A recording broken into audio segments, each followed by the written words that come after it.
Boys and girls, here he is. He's the heartthrob of assisted living happy hours all over Rocky Top. It's the world, according to Rocket. Hey now, and welcome to the World According to Rocket. I'm Rocket. Man, appreciate you being here. Final prediction for the North Carolina State-Tennessee game this weekend in Charlotte, North Carolina. Let's get right to it. For those of you who have not seen the Big Boss Daddy College Football Computer, this is it right here, Tennessee. North Carolina State, ESPN, has a power rating of 20.2 for the Volunteers. And the North Carolina State Wolfpack at 1.2. Therefore, this is the true line for ESPN, okay? The Vegas line is... Well, it was 3 days ago when I first made this this chart was 7.5. I think it's up to 8 now. It will probably go higher than that the closer we get to game time. So we're going to say 8 for the moment, right? Because I know it's at 8. And the current line of the over total is 60.5, right? I'll come back to this a little bit in a minute. Offensive efficiency versus North Carolina State. Huge advantage, Tennessee. Offensive efficiency versus Tennessee defense. Again, huge advantage, Tennessee. Points per play, 0.766 to 0.52, which comes out to basically a 52-21 outcome. And that is... If you will, I use this term, the Overton window. I know that's a political term, but I am using it as a metaphor here because that's kind of what it is. That's kind of the best case scenario for Tennessee, 52-21, based on what we know. That is the optimum. Now, after looking at this and hearing other people's opinions and reading reviews, and I also did some background research on Grayson McCall, and which I will share with you here in a minute. Well, let's just go right to that. Let me just share that with you right now. About halfway through the season, he had a horrific-looking injury. He came out of the pocket, he went on a scramble, and ran about 20 yards, and some safety, as he was sliding, went down and speared him, and it was not good. It knocked him out. He was unconscious for several minutes. He actually was taken to the hospital. By the way, this was our good friend Butch Jones' team, Arkansas State. And so he spent the day in a hospital. They released him. He went back home, and he was knocked out of the game. Well, what happened was... Not only did it knock him out of the game, it knocked him out of football. He didn't play again for the remainder of the season, and he missed like 6 or 7 games, 5 or 6 games maybe, and the bowl game. So when I was watching this guy play the other night against who? Western Carolina. I'm going, you know what?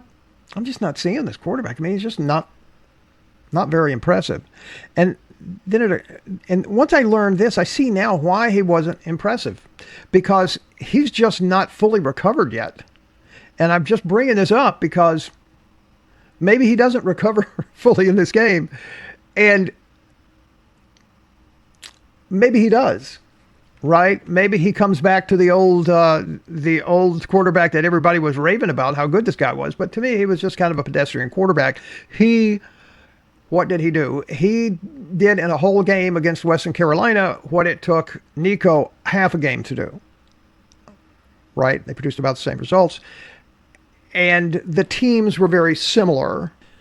Chattanooga is ranked 11th in the FCS and Western Carolina 17th. So they're about the same quality of team in the FCS. And Grayson McCall didn't fare too well against this football team until the fourth quarter. He started picking it up and playing pretty well.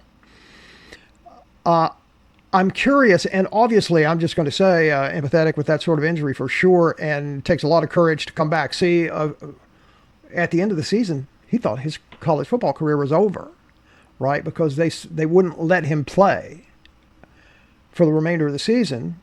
and evidently put together this. The doctor said, "You know what? I think you can go ahead." He had a concussion and a upper body injury. It shook him pretty good, right? So he showed a lot of courage coming back and playing. Having said that, what what kind of mindset are you in when you're actually playing a team like Tennessee for the first time ever, being one game removed away from that horrific incident, right? What kind of mindset is this kid going to be in? And it's going to be something to watch. I can't predict what it is. But he looked like a tentative quarterback when I was watching him play West Carolina. I can't imagine him being less tentative playing Tennessee with James Pierce chasing you, right? Or Boo Carter chasing you from the backfield, whatever. We shall see. He is from a press standpoint, a dual threat quarterback.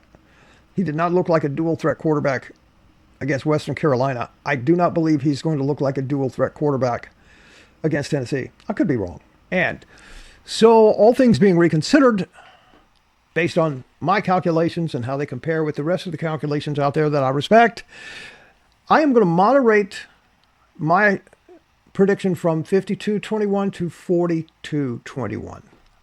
Just going to moderate that. And why am I going to moderate it?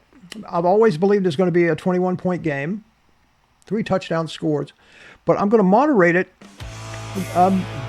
because that's the optimum window, 52-21, and they're going to be on the road. Things can go wrong on the road, so I'm going to moderate it. So, final prediction, 42-21, Tennessee, go big orange. Thank you again for being here, and don't forget, tomorrow night, game time, I'm going to have a watch party, and I hope you'll join us. We have a lot of fun here. People just kind of show up. I do a live and yak, and we eat, and maybe occasionally have an adult beverage. So if you want to drop in, we'll be here. Thank you so much again for watching. Go Big Orange.